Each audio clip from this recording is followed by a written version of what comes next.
Are you one of the 60 million people who feels like you just can't breathe this time of year? The sniffling, the sneezing. Well, studies show 1 in every 5 people has allergies. What you know and don't know about your allergies could make all the difference in how you feel.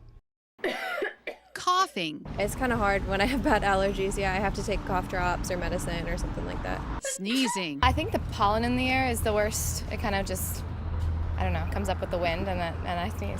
Or a runny nose. It's the time of year most people get their worst allergy attacks, but how do you stop them? How about with honey? A recent study showed it reduced symptoms in birch pollen sufferers by 60%. The key? Be sure to buy honey homegrown in your own area. What about with hypoallergenic dogs? No, according to a study from the Henry Ford Hospital, which found they do not have lower household allergen levels than other dog breeds because the allergens are in the dog's skin and saliva. Well, guess what else may contribute to your allergies? Stress. One recent university study found a link between the two. In a study of 179 people with allergies, researchers found those with persistent stress had more flare-ups than those who reported being calm. Well, allergies go much deeper, though, than just sniffling and sneezing. There are also food allergies. Jimmy has more on that.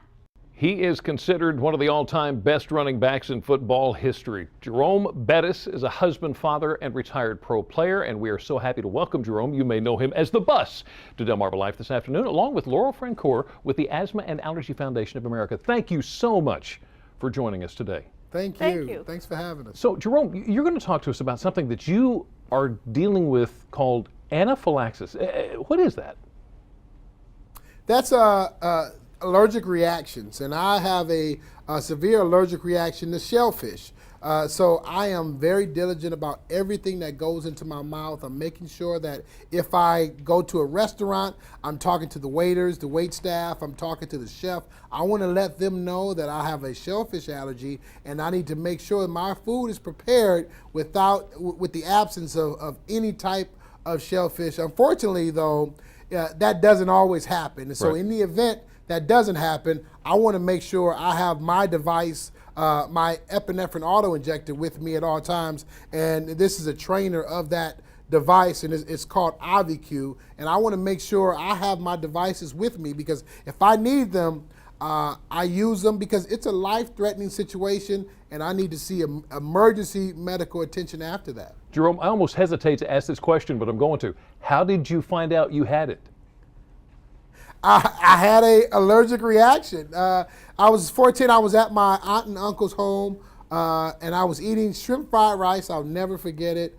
I had about 3 or 4 spoonfuls, and then I started to feel my throat tighten up. At that point, because I'm asthmatic as well, I knew what that feeling felt like, but it was still a little different. So they rushed me to the hospital. And I got a shot of epinephrine immediately, and really the doctor explained to me that, hey, you have a severe shellfish allergy, and it could be potentially life-threatening if it's not managed accordingly. And so at that point, my life changed. So as a restaurant owner, how do you handle it there? Well, the key is knowledge, and so if I can explain to the chef that I do have a shellfish allergy, then it's just about preparing the foods and making sure that there's no cross-contamination. It's not prepared in the same pans or same pots as shellfish, or making sure that it's not in the same grease, not fried in the same grease that shellfish is put into. So those are the type of things that you have to manage and be aware of. But unfortunately, you can't be aware of all things, and that's why you need to make sure you have your IVQ devices with you at all times. How are the kids? Kids okay? Same thing? The kids are great. Thanks for asking. Yeah. Laura, let me ask you this. But they don't have any problems. Everything's good. Great. Glad to hear that. Glad to hear that. Laura, I want to ask you something that you say is very important for us to know is our AQ. What is AQ?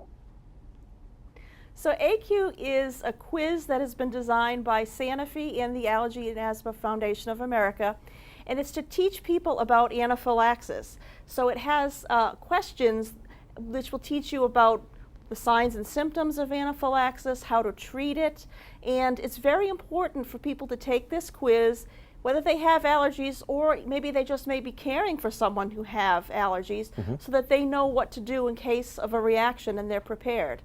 You need to know.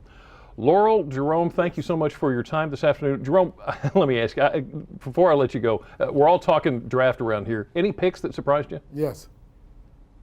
I thought Blake Bortles to Jacksonville. It was surprising that it was that early, but when you think about the fact that he is a Central Florida product, and that that's going to create a great base of support for Jacksonville, then it made sense. Also, Buffalo Bills going up to get Sammy Watkins. I was impressed at that as well. So there was some movement in that draft that I was really impressed with, and the Steelers getting Truitt in the second round, big defensive end out of Notre Dame. I was really impressed at that as well. Happy with that, were you? Anybody we should look out for in particular?